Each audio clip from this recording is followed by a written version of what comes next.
So now we are going to see India and South East Asia के relations. जब हम India और Japan के रिलेशंस देख रहे थे तो मैंने वहाँ पे कहा था कि भाई जापान की एक कंपनी है, इसका नाम है जीका। जीका जो है इंडिया के अंदर बहुत सारे प्रोजेक्ट्स को फंड करती है। भाई, बेंगलोर की मेट्रो, दिल्ली की मेट्रो, चेन्नई की मेट्रो, मुंबई की मेट्रो, कलकत्ता की मेट्रो, इन सब में भाई जीका ने इन्वेस्ट करा है। ठीक है, ये जापान की कंपनी है। और हम क्यों प्रेफर करते हैं जीका को? ये कहती है कि हमें कोई जल्दी नहीं है और ना ही हमें इंडिया को लूट के ले जाना है ना। ये कहती है कि आप हमको ना, जो भी हमने आपको पैसा दिया है भाई, उसका आराम से आप 1% दे देना, और ये 1% भी आपको देना है ना, 5-6 साल के बाद आराम से ये स्टार्ट होगा, है ना। तो ऐसे करके ये कोलैबोरेट करती हैं और ये कहती हैं कि हम डेवलपमेंट से पैसा कमाना चाहते हैं और डेवलपमेंट में पैसा देना चाहते हैं। समझ रहे हो कि डेवलपमेंट के रिटर्न्स में पार्ट दे देना, और डेवलपमेंट हम आपकी हेल्प करना चाहते हैं। ठीक है, ये क्यों करती है? क्योंकि भाई ओडीए, ऑफिशियल डेवलपमेंट असिस्टेंस, तो ये जीका जो है ये ओडीए के नीचे इन्वेस्ट करती है। ऑफिशियल डेवलपमेंटल असिस्टेंस, जहाँ पे कि जो जो जापान की सरकार है वो डेवलपमेंट प्रोजेक्ट्स को पुश करती है। मतलब दोनों सरकारों, दोनों दोनों जो गवर्नमेंट्स है ना, वो दोनों मिल के मतलब देश के अंदर इंफ्रास्ट्रक्चर डेवलप कर रही हैं। ठीक है, चलिए अब आगे चलते हैं। India and South East Asia का हम देखेंगे। माइक ऑन है, स्क्रीन ग्रीन सब बढ़िया है। चलिए, तो now let us see India and South East Asia के रिलेशंस। तो यहाँ पे लिखा है कि साउथ ईस्ट हो गया, साउथ का एस काट लिया इन लोगों ने। South East Asia located south of China and east of Indian, अरे वो तो मैप ही दिखा देंगे। ये देखो, ये है साउथ ईस्ट एशिया। यहाँ पे आप देख सकते हैं, इधर आपको मिल जाएगा, ये नीचे ऑस्ट्रेलिया है। और यहाँ पे थोड़ा सा अगर आप आगे जाओगे तो ऐसे करके यहाँ पे हमारा भारत बना हुआ है। तो ये साउथ ईस्ट एशिया है। इसको पहले इंडो चाइना कहते थे। तो अब आप अपने दिमाग में आप ऐसे रख लो कि भारत को और चाइना को छोड़ के जो एरिया बच गया एशिया का नीचे की तरफ, उसको हम साउथ ईस्ट एशिया कह देते हैं। यहाँ पे एक बहुत ही पावरफुल रीजनल ब्लॉक है जिसका नाम है ASEAN. Even USA sits and talks with ASEAN, मतलब इतना पावरफुल ये है। ठीक है, आसियान करके एक ब्लॉक है। तो इन सबको पता है कि भाई ये तो हम अकेले तो कुछ नहीं है, साथ में रहेंगे तो एक डोमिनेंट फोर्स बनेंगे। तो दैट इज आसियान। चलिए, अब हम देखते हैं इसका थोड़ा सा मतलब कुछ इन्फॉर्मेशन देखते हैं क्या लिखा है। तो यहाँ पे लिखा है कि south East Asia it consists of 11 countries divided into divided into mainland and island zones. The region is rich in history, culture, and environment, shaped by influences from India, China, and the West. With population of over 675 million and GDP exceeding $3 trillion, Southeast Asia is a dynamic and rapidly growing region, playing a key role in global geopolitics and economics. समझ में आ रहा है क्यों? भाई, हमारी देश की GDP से कंपेरेबल है साउथ ईस्ट एशिया की जीडीपी। और जो हमारी पॉपुलेशन है उसकी आधी पॉपुलेशन है यहाँ पे। देख रहे हो, है ना। देश की जीडीपी से कंपेरेबल है और हमारी पॉपुलेशन की आधी पॉपुलेशन है। तो इसका मतलब क्या है भाई? यहाँ पे प्रॉस्पेरिटी इंडिया से रिलेटिवली ज्यादा है, ज्यादा बेटर प्रॉस्पेरिटी है।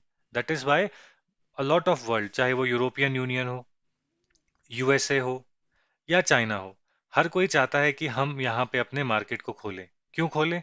क्योंकि भाई यहाँ पे प्रॉस्पेरिटी है, और इसी के साथ साथ अगर आप बोलोगे कि पॉपुलेशन रेट हाईएस्ट कहाँ पे है वर्ल्ड में, तो वो भी साउथ ईस्ट एशिया में। ठीक है, एशिया का जो हाईएस्ट पॉपुलेशन ग्रोथ रेट है वो कहाँ पे? साउथ ईस्ट एशिया में ही था।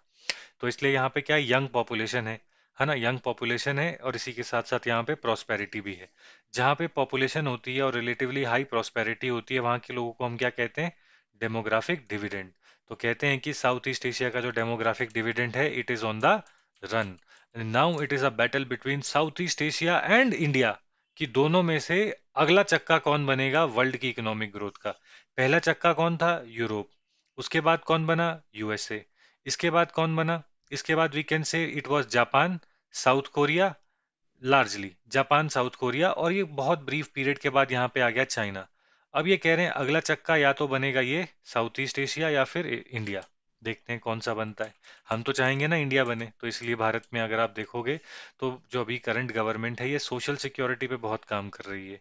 सोशल सिक्योरिटी पे कैसे? मतलब हेल्थ में देखो आयुष्मान भारत, फूड में देखो तो पीएम, जो जो मतलब नेशनल फूड सिक्योरिटी के नीचे, फूड फूड सिक्योरिटी के नीचे जो हमको राशन मिल जाता है ना, वो हो गया। और क्या चाहिए हमको? इंश्योरेंस चाहिए, तो उसके लिए फसल बीमा योजना एग्रीकल्चर के लिए, और बीमा सुगम पोर्टल, ताकि लोग अपने इंश्योरेंसेस लें। उससे क्या होगा, इंश्योरेंस पेनिट्रेशन होगी तो क्या होगा, सोशल सिक्योरिटी बढ़ेगी। जैसे मैं तुमसे पूछूं तेरे नाम पे कोई हेल्थ इंश्योरेंस है, मोस्टली तू कहेगा नहीं है। लेकिन कल अगर हो गया कुछ उल्टा सीधा तो फिर दिक्कत हो जाएगी। लेकिन अगर होगा तो मतलब होगा तो अगर कुछ हो भी जाए, है ना, तो उसका जो जितना भी पैसा लगता है वो सारा का सारा इंश्योरेंस कंपनी पे कर देती है ना। तो ये सारी चीजें कि बिजली पानी सड़क, ये सारी चीजें हम फैला रहे हैं पूरे देश में, क्योंकि हम चाहते हैं कि इंडिया में सोशल सिक्योरिटी हाई हो। क्योंकि जब सोशल सिक्योरिटी होगी, उसी के बाद जो लोग हैं वो डेमोग्राफिक डिविडेंड बनेंगे, नहीं तो साउथ ईस्ट एशिया हमारी पूरी की पूरी डेवलपमेंटल स्टोरी खा जाएगा।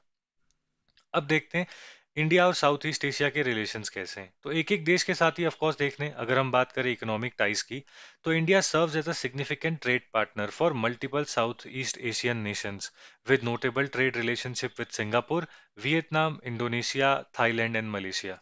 ठीक है। ASEAN is the fourth largest trading partner, accounting for 11% of India's global trade.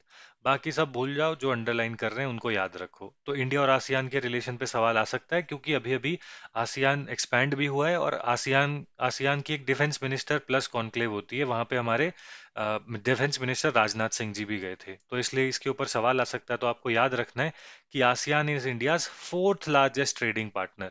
Fourth largest trading partner तो कौन कौन है भाई?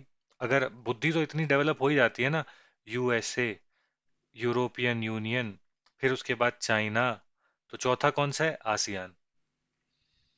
ठीक है, चलिए। तो यहाँ पे क्या लिखा है? ASEAN is India's fourth largest trading partner and account for 11% of India's global trade. The bilateral trade between India and ASEAN stood at 122 billion during 23-24। अब तो ऑफ कोर्स बढ़ जाएगी, जब हम इसको करेंगे अपने एग्जामिनेशन के लिए तो देख लेंगे। अभी दिमाग में है ना कि क्या है आसियान के साथ? 100 बिलियन डॉलर की ट्रेड है भाई, 100 बिलियन डॉलर की। मैंने कहा था ना भाई, आसियान की प्रोस्पेरिटी अलग ही लेवल पे नाच रही है। हमारी हमारी ट्रेड जो है यूरोपियन यूनियन के साथ भी कितनी है? 100 बिलियन की। अगर हम बात करें यूएसए के साथ, तो वो भी 130 या 150 बिलियन के, जो 150 बिलियन के बैरियर को अभी तक क्रॉस नहीं कर पाई। पिछले साल कर देती 2025 में। हमारा तो टारगेट था कि 200 billion dollar trade with USA in 2025, और हमारा मिशन 500 भी है यूएसए के साथ, जो हमने पढ़ा था कि 2030 तक 500 बिलियन डॉलर की ट्रेड कर लेंगे यूएसए के साथ। वो तो नहीं हो पा रहा। आप देख रहे हो, एक डेवलप्ड इकोनॉमी लाइक यूएसए और यूरोपियन यूनियन के साथ हमारी जितनी ट्रेड है, उतनी ही हमारी साउथ ईस्ट एशिया के साथ है। आप समझ में आ रहा है इसकी इंपॉर्टेंस क्यों है? कितनी है? 122.67 बिलियन डॉलर्स की ट्रेड है। अगर हम बात करें इंफ्रास्ट्रक्चर डेवलपमेंट की, तो यहाँ पे कह रहे हैं कि India has actively participated in key infrastructural projects in the South East Asia. जैसे कि अगर आपको याद हो, India Myanmar Thailand trilateral highway, IMT, ये हमने देखा था पहले भी जब हम म्यांमार पढ़ रहे थे और थाईलैंड पढ़ रहे थे। म्यांमार जब हमने पढ़ा तब हमने आईएमटी देखा था। कालादान मल्टी मॉडल प्रोजेक्ट था, जो कि भारत को एक्सेस देता है उसके नॉर्थ ईस्ट में, है ना। ये भी हमने देखा है। इसी के साथ साथ मेकोंग मेकोंग गंगा, एक मेकोंग इंडिया इकोनॉमिक कॉरिडोर भी है, और मेकोंग गंगा कोऑपरेशन भी है। तो मेकोंग इंडिया इकोनॉमिक कॉरिडोर भी है, यहाँ पे बनाने की बात हो रही है। ठीक है, जैसे आईमैक था, याद करो, India middle east economic corridor है। वैसे ही मेकोंग रिवर, जो कि इन साउथ ईस्ट एशियन इकोनॉमीज में निकलती है, यहाँ पे ऐसे चलती है मेकोंग रिवर, ऐसे कुछ चलती है। और मेकोंग इंडिया इकोनॉमिक कॉरिडोर हम बना रहे हैं। इसके बाद अगर हम बात करें डिफेंस कोलैबोरेशन की, तो mutual cooperation in defence and security matters is evidence through joint military exercises. अरे हम आपको ज़्यादा बेटर बताएंगे। गरुड़ शक्ति विद इंडोनेशिया, यहाँ पे देखो हमने क्या किया है। हमने वियतनाम को आईएनएस खुकरी दी है, नहीं आईएनएस कृपान दी है भाई, लास्ट टाइम भी मैंने गलत ही बताया, आईएनएस कृपान दी है। आईएनएस कृपान हमने किसको गिफ्ट करी है? वियतनाम को। इसके साथ हम क्या करते हैं इंडोनेशिया के साथ? गरुड़ शक्ति। ब्रह्मोस मिसाइल दे दी फिलीपींस को, कि चाइना तंग करे तो उड़ा देना, है ना। वियतनाम और इंडिया के अंदर 500 मिलियन डॉलर की या 250 मिलियन डॉलर की 5 बैटरीज की ट्रेड हो रही है। 5 बैटरीज ऑफ ब्रह्मोस की ट्रेड हो रही है ना। ऐसे आप कह सकते हो कि यहाँ पे 5 बैटरी, मतलब बैटरी का मतलब पूरी एक कंप्लीट यूनिट, है ना। 5 बैटरी ऑफ ब्रह्मोस की ट्रेड हो रही है, ये लिख सकते हो। इसी के साथ साथ साउथ ईस्ट एशिया जो है वो एलसीए तेजस के अंदर इंटरेस्टेड है ना। एलसीए तेजस के अंदर इंटरेस्टेड है। और आप कह सकते हो कि मारपोल एक्सरसाइजेस होती हैं। तो मारपोल एक्सरसाइज मतलब मरीन पॉल्यूशन की जो भारत की एक्सरसाइज होती है, उसके अंदर बहुत सारे आसियान नेशंस की जो कोस्ट गार्ड होती है, हम उनको भी इनवाइट करते हैं एज पार्टिसिपेंट्स और ऑब्जर्वर। ऐसे करके आपने लिख दिया भाई, वो वैसे कर देंगे, सैल्यूट दे देंगे तुमको। ठीक है, देख रहे हो डिफेंस में इतनी सारी चीजें हैं। ये सब हम ना पीछे पढ़ते पढ़ते आ रहे हैं, और यहाँ पे देखो उन सब का कन्फ्लुएंस हो रहा है, कितना ब्यूटीफुल। राइट, एक्सरसाइज गरुड़ शक्ति। अगर हम बात करें एनर्जी कॉपरेशन की, तो यहाँ पे देख सकते हो joint efforts in energy matters including development of renewable projects in oil and natural gas imports, oil exploration in Nam Con सोन बेसन इन नियर वियतनाम कोस्ट। अभी क्या हुआ, अभी वियतनाम कहता है कि भाई हमको ना ऑयल एक्सट्रैक्ट करना है। ठीक है, हमको ऑयल एक्सट्रैक्ट करना है। तो वियतनाम ऑयल एक्सट्रैक्ट करने का चाइनीज चाइनीज कोस्ट गार्ड आती है, भगा देती है। तो फिर वियतनाम को इंडिया कहता है हमको तो नहीं भगा पाएगी ना, हम आते हैं। तो यहाँ पे आप देखोगे कि इंडिया और वियतनाम मिल के ऑफशोर ऑयल ड्रिलिंग कर रहे हैं, कहाँ पे, साउथ चाइना सी के अंदर। ठीक है, और अगर आपको इसका नाम याद हो जाए तो भाई फिर तो बारे नहीं आ रहे हैं, क्या है, नॉम कॉनसॉन बेसन। ठीक है, नॉम चौन भी हो सकता है, नॉम कॉन भी हो सकता है।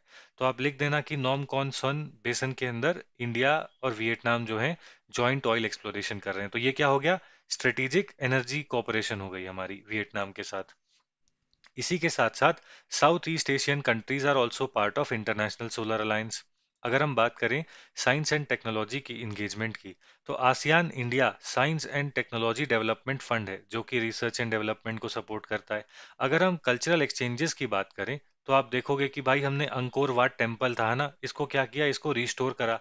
याद करो, हमने एक और टेम्पल को रिस्टोर करा था म्यांमार के अंदर, जिसका नाम था आनंद टेम्पल। आनंद टेम्पल, जो कि हमने इंडिया म्यांमार के रिलेशनशिप में देखा था। नहीं देखा था तो बाद में जाके देख लेना, चैनल पे प्लेलिस्ट सेक्शन में जाना, इंटरनेशनल रिलेशंस में। तो हमने आनंद टेम्पल देखा था। फिर उसके बाद यहाँ पे लिखा है ताप फोरम टेम्पल करके है, ये भी देखा था। Okay, but Angkor Angkor Wat तो याद रहता है ना, कंबोडिया का। ऐसे ही म्यांमार में हमने आनंद टेम्पल को भी रिस्टोर किया था। ठीक है, तो मतलब हमारे हिस्टोरिकल टाइज हैं। मेकोंग गंगा कोऑपरेशन है an initiative involving India, Cambodia, Laos, ये सारी कंट्रीज हैं for cooperation in tourism, culture, education, transport and communication. ये बात तो है, बट अभी हमने रिपोर्ट्स देखी थी डिस्क्रिमिनेशन की, इन स्पेशली इन कैम्बोडिया, जहाँ पे ये लोग इंडियंस के साथ डिस्क्रिमिनेट कर रहे थे वाइल, मतलब कि वीज़ा देने में, वीज़ा में करप्शन करेंगे, फालतू में ज़्यादा डबल डबल बैग की चेकिंग करेंगे, है ना, ये सारी चीज़ें अब कर रहे थे। ये लोग डिस्करेज करना चाहते थे इंडियंस को आने के लिए। तो अभी एक वीडियो भी आया था। ठीक है, कैम्बोडिया वेम्बोडिया जाओगे तो ध्यान से जाना थोड़ा। ठीक है, तो आनंद टेम्पल हो गया, आनंद टेम्पल। ठीक है, आगे देखते हैं की development in twenty first ASEAN India summit क्या हुआ। Track 1.5 diplomacy, a blend of government representatives and non governmental experts engaging in less formal dialogues.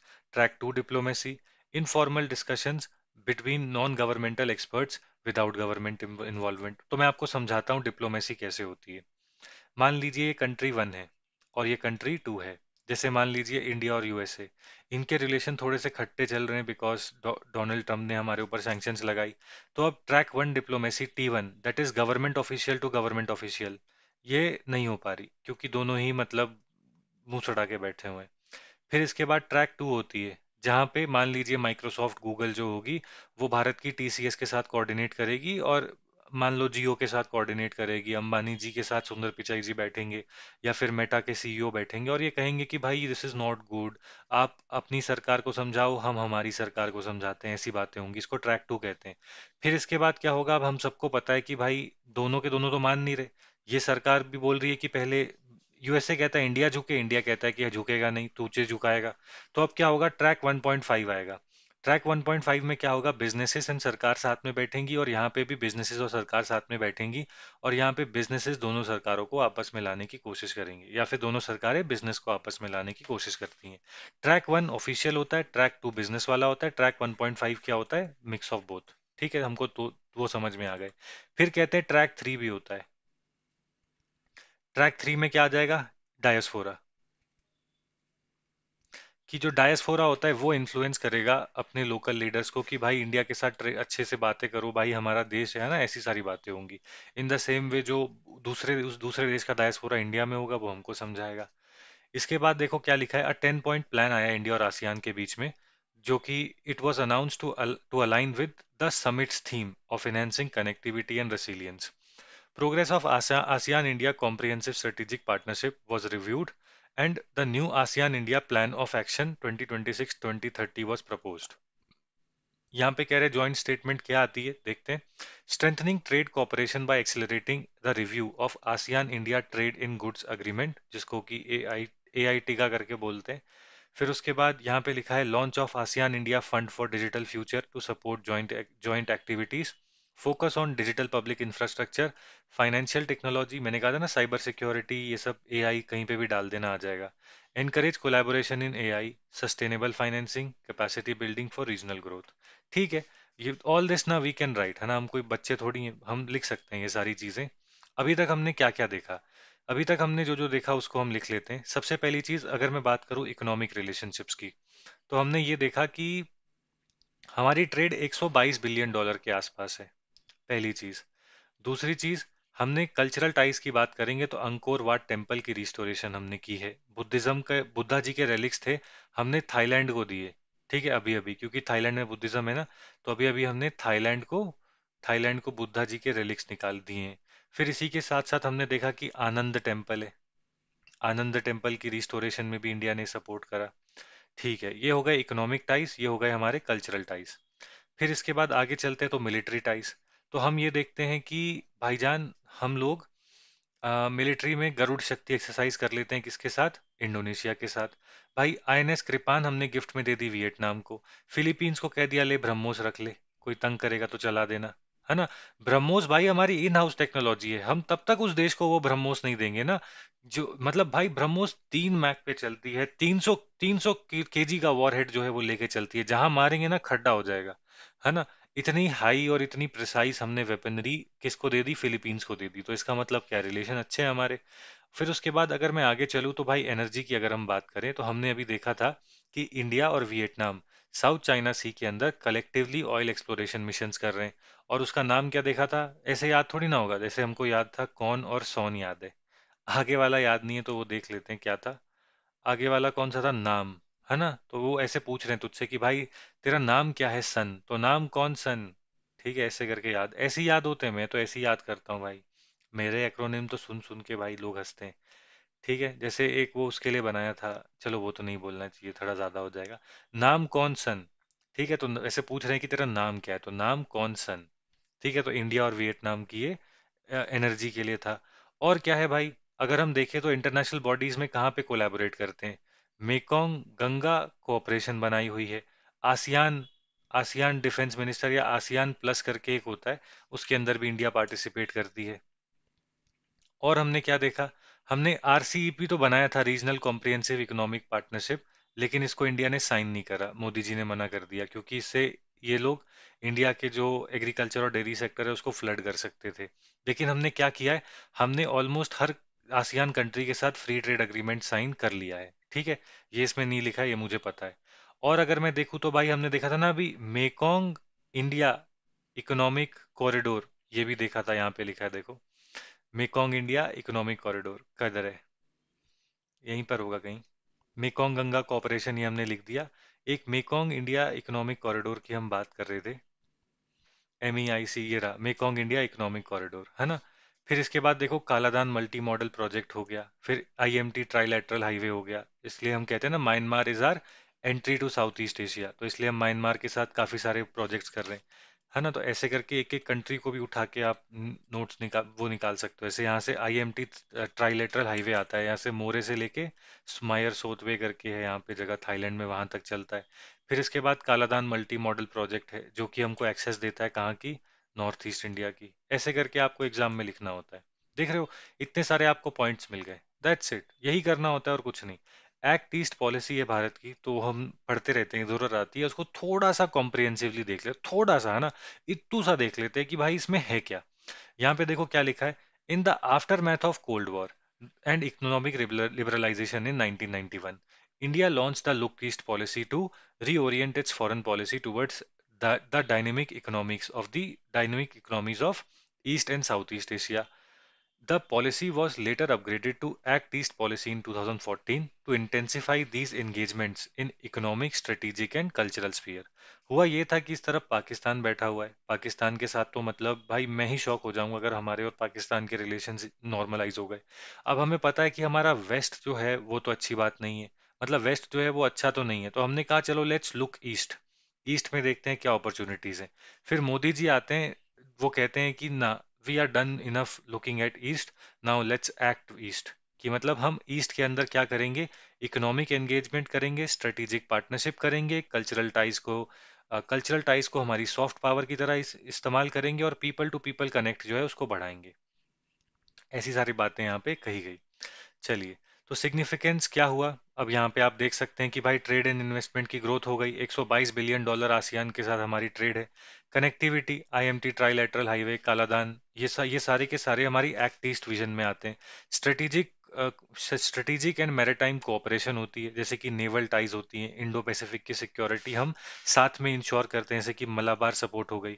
फिर आप देख सकते हो डिफेंस डिप्लोमेसी भी है, regional defence ties expanding via exports to of ALH, advance light combat helicopter Dhruv, है ना। Advance light helicopter ध्रुव जो है, मेरे भैया कौन सा चलाते थे, वो प्रचंडा शायद ही, मतलब दोस्त था मेरा वो प्रचंडा का था, मतलब ही use to fly Prachanda. I think short service में था, अब तो रिटायर हो गए होंगे। तो एडवांस लाइट हेलीकॉप्टर है ध्रुव, है ना, तो इट वो हमने फिलीपींस को दिया है। And military training and collaboration with Vietnam and Myanmar. Multilateral engagement है, आसियान लेड प्लेटफॉर्म से, जैसे कि मैंने कहा था ना, एडीएम प्लस करके है, ईएएस है, एआरएफ है। इट्स ओके, आप बस एक ही याद रखो, एडीएम प्लस। ठीक है, ASEAN defence ministers meeting plus reinforces India's diplomatic influence in the region. बढ़िया। तो आपको क्या करना है, आपको एक्ट ईस्ट पॉलिसी समझ में आई कि हमने देखा कि 1991 में जब हमारी लिबरलाइजेशन होती है और हम दुनिया के लिए अपने दरवाजे खोल देते हैं आईएमएफ के वेवर के तहत, तो फिर उसके बाद हम ये कहते हैं कि नाउ वेस्ट में पाकिस्तान बैठा है, पाकिस्तान से तो धंधा करने का कोई फायदा ही नहीं है, गरीबों का देश है ना, और ना ही इनको कोई अकल है, कुछ भी करते रहते हैं। तो इसलिए हमने कहा कि let us look for opportunities in the east, और उसी पॉलिसी को आगे लेते लेते 2014 में हमने कहा लेट्स नाउ एक्ट ईस्ट।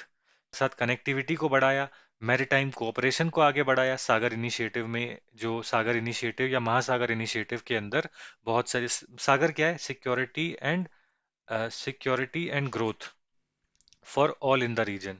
ठीक है, for all in the region, तो ऐसी अभी महासागर आ चुका है इसको रिप्लेस करने के लिए।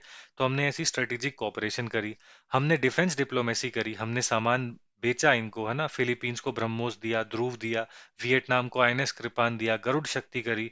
फिर उसके बाद मल्टीलेटरल एंगेजमेंट करी, चाहे आसियान हो, इंटरनेशनल सोलर अलायंस हो, है ना। फिर उसके बाद यहाँ पे आप देख सकते हैं एडीएम प्लस प्लस, आप ये भी लिख सकते हो कि हम इनके साथ एंगेज करते हैं।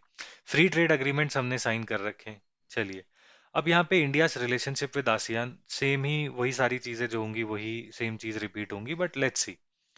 तो यहाँ पे लिखा है कि जियो political relations, ASEAN is central to India's act east policy, evolving from an economic initiative to include political, strategic and cultural ties. तो यहाँ पे कह रहे हैं कि India is a part of ASEAN plus six group.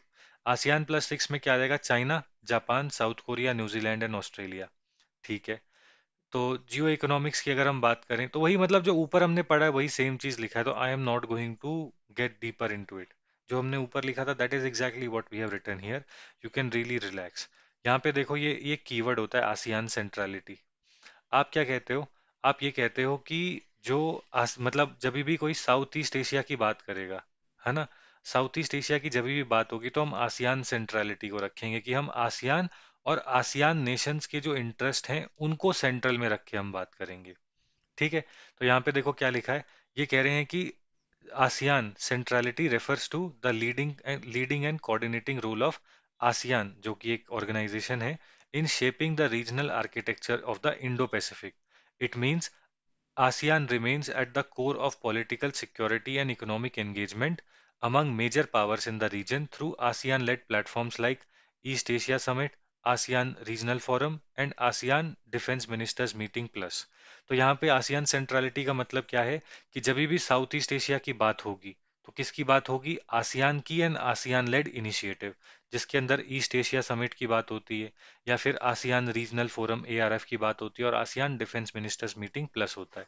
आपको ये ASEAN centrality के बारे में पता होना चाहिए, है ना? अब एग्जाम में जब आएगा तो तुम क्या लिखोगे? आप ये लिखोगे कि the policy of ASEAN centrality, है ना, aligns with India's policy of FOR, free open and rule based Indo Pacific. ऐसे करके एग्जाम में लिखना होता है। ये कीवर्ड्स होते हैं जो कि नंबर दिलाते हैं। It is unfortunate but the reality, if you don't write keywords आपके नंबर कम हो जाते हैं। तो यहाँ पे लिखा है सिग्निफिकेंस क्या है भाई? स्ट्रेटेजिक एंड इकोनॉमिक इंपॉर्टेंस है। ASEAN holds a pivotal position in regional economic growth. आप देख रहे हो ना, रिटोरिक्स है, कुछ भी डेटा या फैक्ट नहीं है। Champions of rule based order, ये तो हम बोलते ही हैं। मीडिएटर इन पावर राइवलरीज, तो वही हो गया ना, फ्री एंड ओपन। तो यूएस एंड चाइना दोनों को ये मीडिएट करता है कि ना यूएस को ज्यादा इंडो पैसिफिक में इन्फ्लुएंशियल होने देगा, और ना ही चाइना को। प्रमोट रीजनल कनेक्टिविटी, वही सेम, मतलब घिसी पिटी बातें हैं। यू कैन रियली रिलैक्स, मतलब इसमें ऐसा कुछ और है नहीं। अब यहाँ पे ये लोग क्या कर रहे हैं, एक एक देश को पकड़ेंगे और उसको उसके बारे में बताते जाएंगे। जैसे इंडोनेशिया का बताया। अब इंडोनेशिया इंपॉर्टेंट क्यों हो जाता है इस साल? क्योंकि भाई इंडोनेशिया जो था वो रिपब्लिक डे में आया, और अभी रिसेंटली मैंने ना, for some reason I saw Indonesian prime minister with Indian prime minister, तो इसलिए इंडोनेशिया के बारे में इन लोगों ने यहाँ पे दे दिया। क्योंकि यहाँ पे देखो क्या लिखा है, India and Indonesia relations are celebrating 75 years of diplomatic ties. मैं एक बार देख के आता हूँ रिपब्लिक डे पे गेस्ट कौन थे, क्या इंडोनेशिया के प्रेसिडेंट प्राइम मिनिस्टर आए थे? रिपब्लिक, हाँ भाई, तो वो 76th रिपब्लिक डे पर आए थे। रिपब्लिक डे पर हमारे जो इनके इनके जो है ना, हिज एक्सेलेंसी प्रबावो सुबियंतु, तो ये आए थे, कब आए थे? ये आए थे पिछले वाले 2025 के रिपब्लिक डे पे, तो इसलिए इसके बारे में इंडिया इंडोनेशिया के बारे में आ चुका है। राइट, और अभी इन्होंने ना आके कहा था कि आई हैव इंडियन डीएनए। ठीक है, इन्होंने कहा था कि India I have Indian DNA in my blood. तो इसीलिए ये थोड़े फेमस हो गए थे, इसलिए इन्होंने इंडोनेशिया के बारे में दे दिया। For this year we can simply just skip, कि मतलब हम आसियान सेंट्रल रहेंगे, और जो बॉडी करंट अफेयर्स में आएगी उसको हम कर लेंगे। चलिए आगे देखते हैं। यहाँ पे लिखा है challenges in India ASEAN relation, क्या है? इकोनॉमिक कंसर्न है, क्या है भाई? इंडिया ने आरसीईपी, मैंने कहा था ना, इंडिया ने रीजनल कॉम्प्रिहेंसिव इकोनॉमिक पार्टनरशिप को एग्जिट कर दिया था, जिसने कि डिसअपॉइंट कर दिया था आसियान के मेंबर्स को, affecting economic relations. Trade imbalance है, India has huge trade deficit expanding from 7.5 billion dollars to 44 billion dollar. तो यहाँ पे हमने देखा था ना कि 122 बिलियन की ट्रेड होती है, 122 बिलियन की ट्रेड, उसमें भारत का डेफिसिट कितना है भाई? 44 बिलियन डॉलर का। मतलब हम 44 बिलियन डॉलर का एक्सपोर्ट ज्यादा करते हैं as compare to our imports. Lack of multilateral engagement, India tends to engage bilaterally with ASEAN countries rather than through multilateral platforms. ठीक है। इंक्रीजिंग चाइनीज इन्फ्लुएंस, चाइना का है, मैं आपको एग्जांपल देता हूँ, लाओस। चाइना ने क्या किया?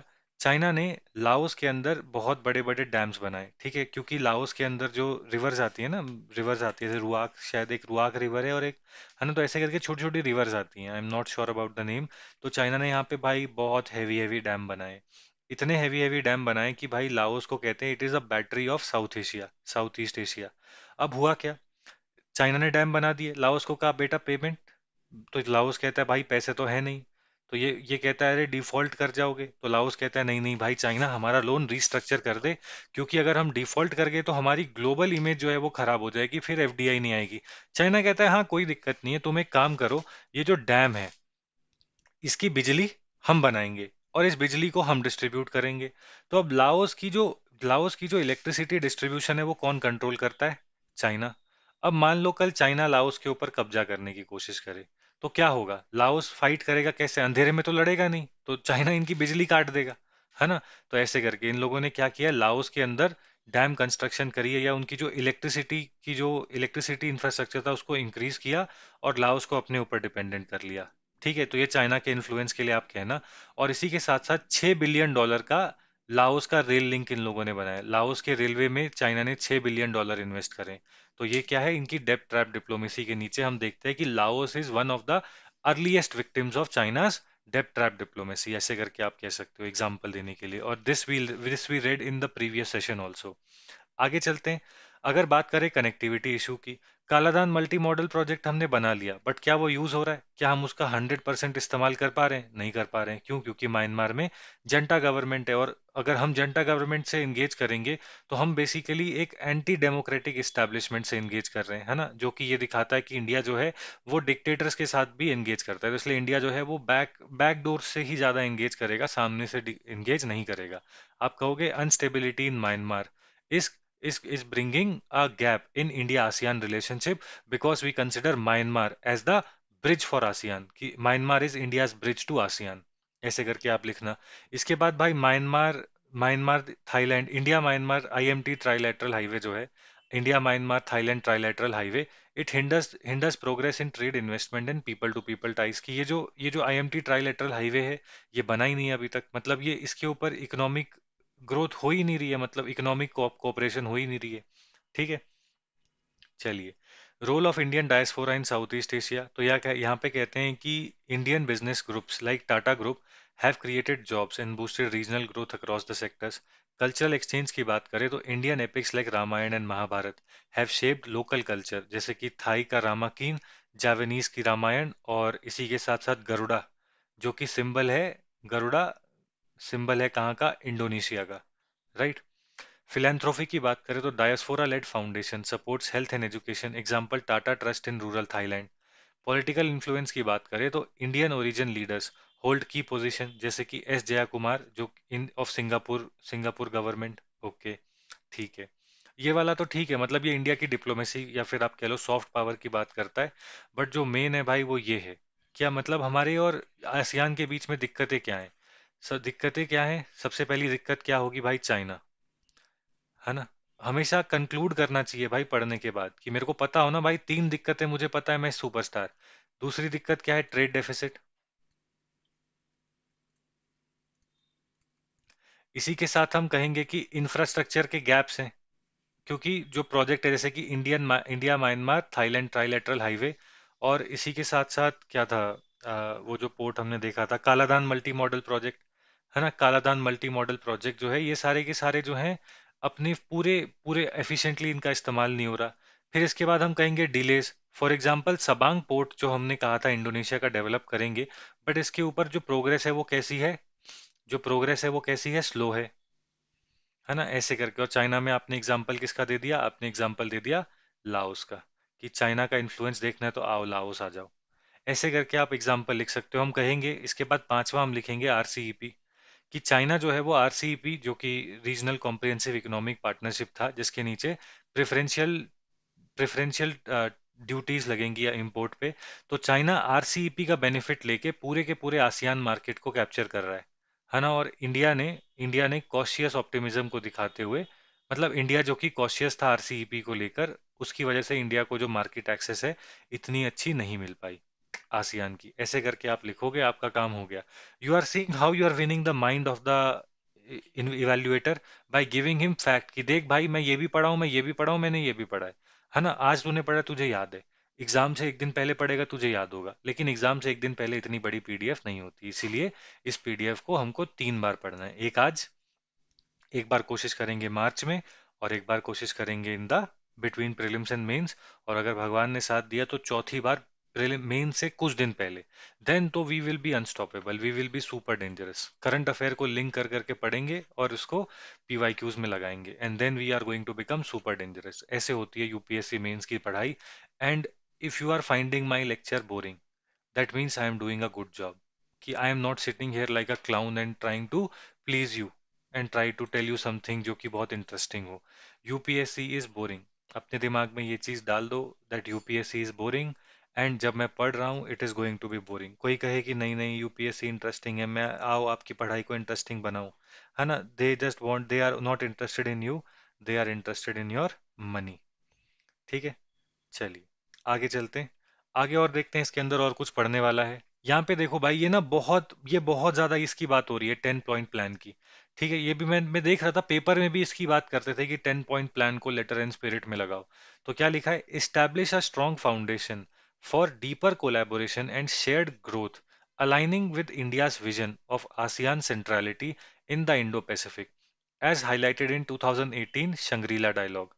Enhance economic and trade ties, revise and expand ASEAN-India Free Trade Agreement to address the trade imbalances, maritime cooperation karo, counterbalance China. For example, India should initiate Indo-Pacific Maritime Partnership to foster mutually beneficial maritime security alliances with ASEAN. It's okay. Boost connectivity, complete key infrastructure such as IMT, IMT trilateral highway to extend connectivity to other ASEAN countries and to enhance trade and cultural ties. ठीक है। अब यहाँ पे आपको क्या लिखना है? अब मुझे यहाँ पे समझ में आता है कि इंडिया जो है वो ADM प्लस इसके अंदर आसियान से मिलता है। East Asia east Asia summit जो होती है इसमें मिलता है। इसी के साथ साथ हमारा 10 पॉइंट ये वाला 10 पॉइंट प्लान भी है आसियान के साथ। तो मैं यहाँ पे लिख दूंगा 10 पॉइंट प्लान। इसी के साथ साथ India ASEAN free trade agreement, इसको भी हम साइन कर सकते हैं जैसे यूरोप के साथ करा। दैट्स इट, है ना? बस ऐसे करके मैं कुछ बॉडीज देखूंगा और मैं इवेल्युएटर को ये परसेप्शन देना चाहता हूँ कि I am a serious aspirant और मैं हवाई बातें नहीं कर रहा कि कोलैबोरेट करो, साइंस एंड टेक में कोलैबोरेट करो। ये सारी बातें मैं नहीं करूंगा उसके सामने, है ना? मैं उसको एक एग्जैक्ट पॉइंट दूंगा जिससे कि उसे समझ में आएगा कि मैं भाई पढ़ता हूँ। चलिए देखते हैं एरियाज ऑफ कोऑपरेशन क्या है। मतलब यहाँ पे इंडिया और इंडोनेशिया के एरियाज ऑफ कॉपरेशन लिखा है। Let's not get into that, वो हो गया ना। मतलब इंडोनेशिया अगर होगा तो वो न्यूज़ में वापस आ जाएगा। इन्होंने इंडोनेशिया को क्यों करा है? क्योंकि भाई जनवरी में हमारे जो क्या कहते हैं, हमारा जो रिपब्लिक डे हुआ था 2025 में, उसमें आए थे इंडोनेशिया के जो हेड ऑफ द स्टेट है वो आए थे, राइट? उनको अभी हमने देखा तो दैट इज वाई इन्होंने इंडोनेशिया को अलग से दे दिया है। We need not do it. हमको एक बार वे फॉरवर्ड बस देख लेना चाहिए क्या लिखा है। स्ट्रेंथन इकोनॉमिक कॉपरेशन, ठीक है। मैरीटाइम बॉर्डर, फिर उसके बाद strategic engagement, people to people ties and high level engagement, ठीक है। अब देखो भाई, मैंने अभी तक क्या क्या देखा। भाई मेरे पास बुद्धि तो है ना, मतलब मेरे पास भगवान ने दिमाग दिया है। तो मैं एक वाइडर परसेप्शन ले सकता हूँ कि भाई कभी भी मुझे किसी भी देश से या फिर किसी भी बॉडी से लिखना होगा तो मैं भाई इकोनॉमिक की बात करूंगा कि हमारी मतलब हमारी जो इकोनॉमी है वो कैसी है, कि हमारी इकोनॉमिक टाइज कैसी है। फिर इसके बाद मैं मिलिट्री की बात कर लूंगा, है ना? मैं बात कर लूंगा कि कैसे हमारे जियो पॉलिटिकल इंटरेस्ट जो है वो कन्वर्ज करते हैं, कि भाई आसियान भी तो चाहेगा ना कि साउथ साउथ चाइना सी के अंदर और इंडियन इंडो पैसिफिक रीजन के अंदर चाइना को कंटेन कर सके। तो हमारी जियो पॉलिटिकल इंटरेस्ट की कन्वर्जेंस है। इसी के साथ साथ मैं बात कर सकता हूँ लेट्स से पॉलिटिक्स की, मतलब जो पॉलिटिकल इंस्टीट्यूशंस हैं, है ना?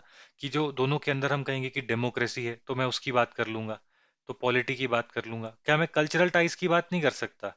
हम तब से क्या देख रहे हैं, यही तो देख रहे हैं ना कि बहुत सारी जगहों पे जैसे कि अंकोर वाट का टेम्पल हो गया, किसने किसने उसको रिनोवेट किया? इंडिया ने किया। इसी के साथ साथ अगर आप बात करोगे आनंद टेम्पल, किसने रेनोवेट किया? इंडिया ने किया। थाईलैंड को बुद्धा के रिलिक्स किसने दिए? इंडिया ने दिए। तो ये क्या है? ये सारी की सारी हमारी सॉफ्ट पावर या डिप्लोमेसी है ना? और इंडिया क्या कहती है? इंडिया कहती है we are going to act east. And act east के नीचे हम क्या कर रहे हैं? क्या India Myanmar Thailand trilateral highway नहीं बना रहे? है ना? बना ही रहे हैं। In the same way if you see, क्या हमने फ्री ट्रेड, हमने बहुत सारी कंट्रीज के साथ फ्री ट्रेड अग्रीमेंट करा है। क्या हम साउथ ईस्ट एशियन कंट्रीज के साथ डिफेंस में एंगेज नहीं कर रहे? कर रहे हैं। कैसे कर रहे हैं? आईएनएस कृपान गिफ्ट दे दिया वियतनाम को, हम लोगों ने फिलीपींस को ब्रह्मोस दे दिया। और इसी के साथ साथ हम एनर्जी के अंदर भी कर रहे हैं। अभी हमने देखा था ना ऐसे करके कि भाई तेरा नाम क्या है सन, तो नाम कौन सन, नाम कौन सन बेसन के अंदर, नाम कौन सन बेसियन के अंदर हम भाई वियतनाम के साथ क्या कर रहे हैं? स्ट्रेटेजिक ऑयल एक्सप्लोरेशन के मिशंस कर रहे हैं, है ना? इसी के साथ साथ हम लोग जो हैं, हमने बार बार मतलब क्या बोलते हैं कहा है कि FOR होना चाहिए। चाइना की डोमिनेंस साउथ चाइना सी में अच्छा नहीं है। FOR क्या है? Free, open, rule based Indo Pacific. This is the advantage that we have. क्या तेरे को नहीं पता इकोनॉमी के अंदर $122 बिलियन की ट्रेड है आसियान के साथ? मिलिट्री तब से बोल ही रहे हैं। और हमारे क्या कहते हैं, जो जियो पॉलिटिकल इंटरेस्ट है अलाइंड है, जो कि है free and open Indo Pacific.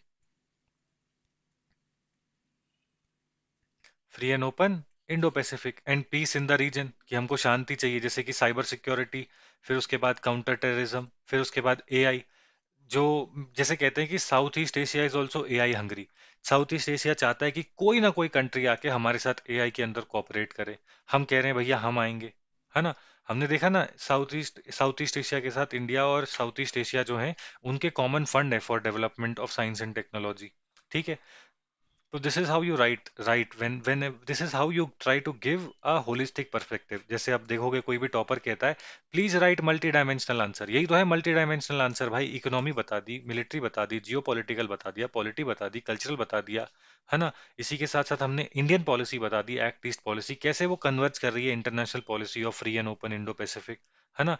कैसे हमारी ट्रेड ट्रेड जो है वो साल दर साल ग्रो हो रही है, और हम और चाहते हैं कि आपके साथ हम कनेक्ट करें। इसलिए हमने कहा है कि हम लेकर के आएंगे India ASEAN free trade agreement, है ना। ऐसे करके आपको लिखना है। डिफेंस एक्सरसाइजेस कर रहे हैं इंडोनेशिया के साथ, हम करते हैं ना गरुड़ शक्ति। ऐसे करके पॉइंट्स जो हैं एग्जाम में लिखने पे नंबर ज्यादा मिलते हैं भाई। वो भी ऐसे हो जाता है ना यार, मैं इसको क्यों नंबर काटूं, इसने भाई 10 तो फैक्ट लिख दिए, मैं इसके नंबर क्यों काटूं। So in these questions you get a lot of marks. अब आप कहोगे कि भाई इतना फैक्ट फैक्ट क्यों करना है। देख भाई, सीधी सी बात है, जब तू अपने इंटरनेशनल रिलेशन का क्वेश्चन लिख रहा होगा ना, तेरे को पता है क्वेश्चन नंबर कौन से होते हैं इंटरनेशनल रिलेशन के GS2 में? Question number 9, question number 10, question number 19, question number 20। कुछ भी कर ले। मान ले तू कहता है भाई मैं तो 15 मार्कर से स्टार्ट करूंगा। भाई जब 19-20 लिख रहा होगा ना, टाइम से पीछे होगा, मान ले कि तू 4 मिनट पीछे, अपने दिमाग को बोलेगा भाई 7 मिनट में तो एक 10 मार्कर लिखना है, जल्दी लिखो। तो फिर तू इसको 10 मिनट में नहीं लिखता, तू इसको कितने मिनट में लिखने की कोशिश करेगा? 7 मिनट में। इसको 10 मिनट में नहीं, इसको 7 मिनट में लिखने की कोशिश करेगा, ताकि 10 मार्कर में तेरे पास सफिशियंट टाइम हो। अब 7 मिनट में तू सोचेगा, जितनी देर में सोचेगा उतने उतनी इतनी उतनी देर में तेरे को दिक्कत होने लगेगी। तो what you will do, you will start writing fact, and I want you to write high order fact, and that is why ये वाला जो सेशन है, इनके अंदर I am trying to bring, मतलब एक हाई ऑर्डर के जो फैक्ट्स है ना, उससे वो लिखने की दे रहा हूँ, ताकि जो इवेल्युएटर है उसको ये लगे कि एक एस्पिरेंट पढ़ा लिखा है। ठीक है। और वो एक होता है ना भाई, जहाँ पे भी ह्यूमन पेपर चेक कर रहे हैं, वहाँ पे सब्जेक्टिविटी बहुत ही ज़्यादा हाई होगी। और क्योंकि यहाँ पे सब्जेक्टिविटी हाई है, we want to win what, we want to win trust. Trust कैसे जीतेंगे? By giving facts. Because facts जब आप पढ़ के लिखते हो तो वो दिखाता है कि भाई he is a serious aspirant.